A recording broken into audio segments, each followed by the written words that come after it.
I know that the title is very intriguing, but I'm not going to tell you to learn 20 words. I'm not going to tell you to learn 50 words. I'm not going to tell you to learn 100 words.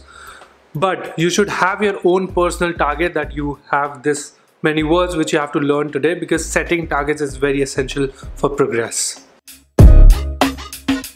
I'm as bad at this as one of you guys who's watching this video.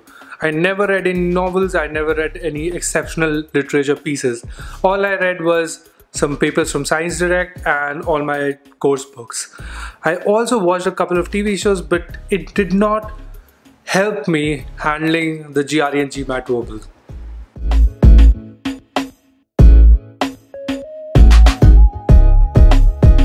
Hey guys, my name is Parth Vijayvergiya and I'm a graduate student at Pune University. I'm currently doing a co-op with a company out of Providence, Rhode Island. I was in the same shoes as one of you who's watching this video, struggling with admissions, thinking about vocabulary, and having nightmares about GRE and for some of you GMAT. I followed the following procedure to get as good of a score as I could for my test. First of all, let's talk about the books I used just for vocabulary. Number 1, WordPad Made Easy, and number 2, Parent's 800 Essential Words for GRE. And you should also download these two apps. One is Magoo's GRE flashcard app and the other one is Magoo's GRE vocabulary builder. This is in no way sponsored by Magoo's, but I really like the apps and I only recommend the things which I have used personally.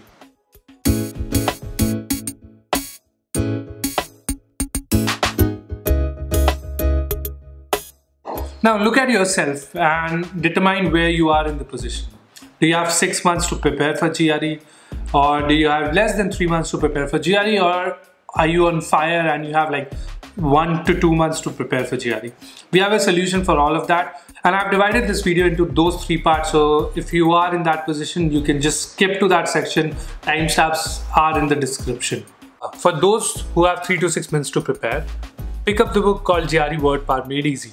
The book is a little excruciating, but divide it and abide by it. It's this $2 to $3 fat book, which you can find it on a Kindle version as well, but the book will instill words into you on a rudimentary level. The book is based on the concept of etymology, the study of the origin of words and the way in which their meanings have changed throughout history. The book contains multiple chapters and every chapter has multiple sessions. Every session can take you up to 1 to 1.5 hours, and that is why if you have 3 to 6 months to study, pick up this book only then. The book is extremely efficient if you want to learn words on a very rudimentary level with prefixes, suffixes, how the words are formed, how the words are pronounced. Every session has exercises. There's a whole section at the starting of this book which actually describes how to use this book effectively.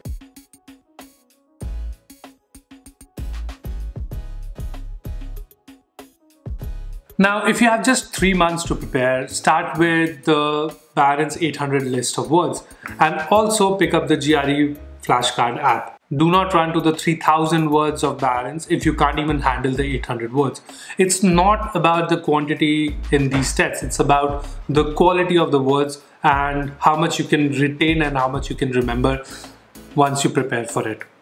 Now the key component of GRE or GMAT or TOEFL is not to know the meaning of the words exactly, but to know the usage of the words. Let's take an example. Now you see the sentence. Pope Clement V exonerated the king from his oath to the barons. Now exonerate means absolve from blame for a fault or wrongdoing. Whereas exonerate also means to release someone from their duty. Hence, if you wouldn't have seen the usage and if you wouldn't have seen the sentences or the examples which the word is associated with, it could create a problem in the longer term. So if you're picking up a word, rather pick up a word, see the usage of the word in a sentence and then move on. Before 2 weeks of your exam, you should have this final guidebook of words. This guidebook should contain all the words from mock test, exercises, word list, all the exercises you have faced, and also all the words you might have faced problems. You can mark them in red, you can highlight them if you'd like, but this is important for you to retain. I know writing can be a very tiresome process, but it's an effective way to retain information which you have gained over the past weeks or months in this process. 15 days before the test, me and my dad used to sit down and revise those words every night. In this way, I revised all the words which I already knew and I didn't pick up any kind of new words. It's also a great way of external motivation because vocabulary can be a little boring and you need some external motivation to get through it. Learning and using great words in your writing and speaking will reap benefits on the longer term. So do not see it as a short-term goal that I'm going to finish this exam, I'm done with words. It's an efficient way to be a great conversationalist, and it gives the other person who you're talking to a great impression. Also, I'm linking all the resources which I've used previously to help me during this process, and also a couple of videos which you might find beneficial. Everything will be linked in the description. You should check it out. And if you want more videos like this, do not forget to subscribe to the channel. I'll be able to surely help you during this whole process. Comment down below what questions you have.